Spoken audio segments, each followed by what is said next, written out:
एक बार शिवजी ने एक अघोरी का भेष लिया और एक राजा के दरबार में गए। सुबह का वक्त था। रिवाज के अनुसार लोग राजा को भेंट दे रहे थे। अघोरी ने भी एक जंगली सा दिखने वाला फल राजा को भेंट में दिया।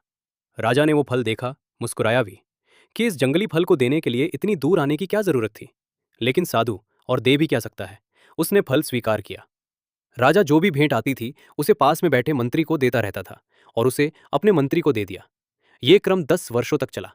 वो साधु रोज आता, रोज उसी तरह का जंगली फल ले आता और रोज राजा मंत्री को फल दे देता। ना तो उसने कभी पूछा, क्योंकि सैकड़ों भेंट देने वाले लोग थे, फुर्सत भी ना थी, और इस साधु से पूछने जैसा भी कुछ नहीं लगा। पर एक दिन पास ही राजा का पाला हुआ बंदर भी बैठा हुआ था और राजा ने वजीर को फल न दे के बंदर को दे दिया। बंदर ने वो फल खाया और उसके मुंह से एक बहुत बड़ा हीरा जो फल में छिपा था नीचे गिर गया। राजा चौंका। इतना बड़ा हीरा तो उसने देखा भी नहीं था। मंत्री से पूछा कि बाकी फल कहाँ हैं। मंत्री ने भी यही सोचा था कि जंगली फल है, पर फिर भी उसने सोचा कि सम्राटों के पास संभाल के रहना पड़ता है, तो एक तहखाने में वो फेंकता जाता था।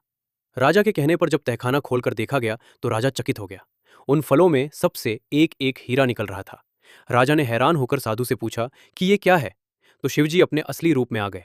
राजा ये देखकर उनके चरणों में गिर पड़ा। शिवजी बोले, होश न हो तो जीवन ऐसे ही चूक जाता है।